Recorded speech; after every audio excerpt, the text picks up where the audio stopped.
नमस्कार, मैं डॉक्टर चुन्नन कुमारी, प्राध्यापिका आरपीएस कॉलेज चकियाज महनार। आज की हिंदी कक्षा में आप सबका स्वागत करती हूँ।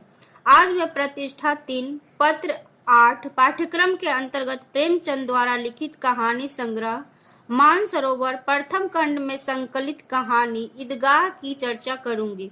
तो आइए ईदगाह कहानी के विषय में जानते हैं।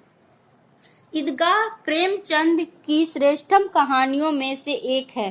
श्रेष्ठ लेखक की सहानुभूति धर्म या जाति के बंधनों में बंध कर नहीं रहती। प्रेमचंद की सर्वव्यापक सहानुभूति गरीब मुसलमान समाज का मूर्तिमान स्वरूप खड़ा कर देती है।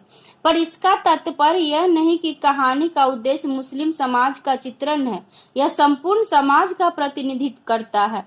पूरी कहानी का स्वर धार्मिक ना होकर मानवीय है। कहानी हिंदू या बौद्ध धर्म या ईसाई धर्म के लिए भी उतनी ही सच है जितनी कि इस्लाम के लिए। अंतिम अनुच्छेद का यह वाक्य इस कहानी के आधार बिंदु को समझने की कुंजी है। बच्चे हामिद ने बूढ़े हामिद का पाठ खेला था। छोटे से बालक का यह बड़े बूढ़ों जैसा व्यवहार उसकी गरीबी ने उत्पन्न किया था, अन्यथा वो भी अन्य बच्चों की तरह मिठाइयां खिलौनों के लिए ललचता। लेखक ने उसके इस बालकों जैसा ललचाने वाले रूप की पृष्ठभूमि में चिमटा खरीदने के लिए मानसिक अवस्था का वर्णन किया है। वही कहानी की चरम सीमा है। गरीबी से उत्पन्न विवेक हामिद को इतना पैना बना देता है कि उसके चिमटे के तर्क के आगे अन्य बच्चे सिकुड़ जाते हैं।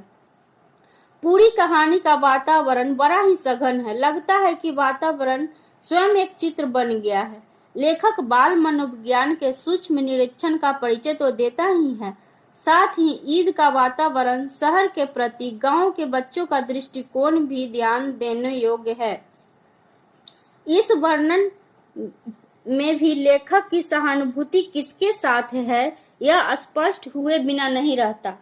बिना किसी गंभीर कौतूहल होते हुए भी यह कहानी बड़ी रोचक बन पड़ी है। बाल मनोविज्ञान की दृष्टि से यह कहानी श्रेष्ठ है। ईदगाह में 4-5 वर्षीय हामिद की कहानी है, जो अपनी दादी अमीना के साथ रहता है। कहानी के नायक हामिद के माता पिता नहीं है। उसकी दादी उसे यह बताती है कि उसके पिता रुपया कमाने गए हैं। माता भगवान के यहाँ से अच्छी अच्छी चीजें लाने गई हैं। यही आशा उसके जीवन को प्रसन्नता से भर देती है। कहानी ईद की सुबह से शुरू होती है। हामिद के मित्रों के पास बहुत पैसे हैं, लेकिन हामिद के पास सिर्फ 3 पैसे हैं।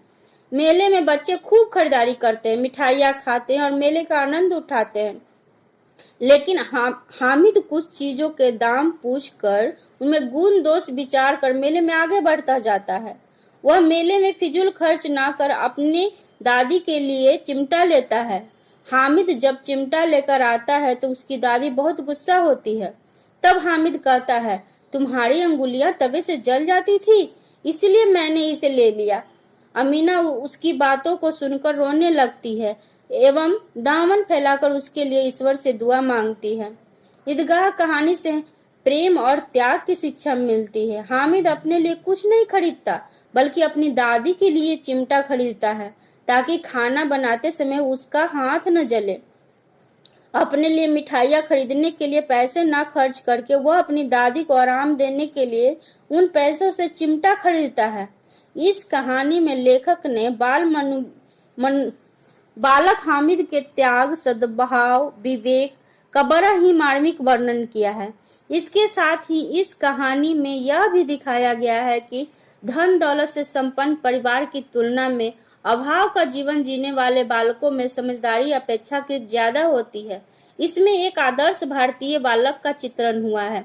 लेखक ने बालकों की मनोवृत्ति का अत्यंत सुंदर एवं वास्तविक चित्र खींचा है। इस कहानी में सभी बालकों का चरित्र चित्रण स्वाभाविक रूप से हुआ है, लेकिन उनमें हामिद का चरित्र सर्वश्रेष्ठ है। हामिद एक छोटा सा बालक है। वह गरीब होते हुए भी बड़ा संतोषी है। उसमें त्याग की भावना है। इस कहानी में अमीना का मातृ प्रेम भी दिखता है। अंततः कहा जा सकता है कि कहानीकार ने आर्थिक विषमता के साथ साथ जीवन के आधारभूत यथार्थ को हामिद के माध्यम से सहज भाषा में पाठक के समक्ष रखने का प्रयास किया है। धन्यवाद।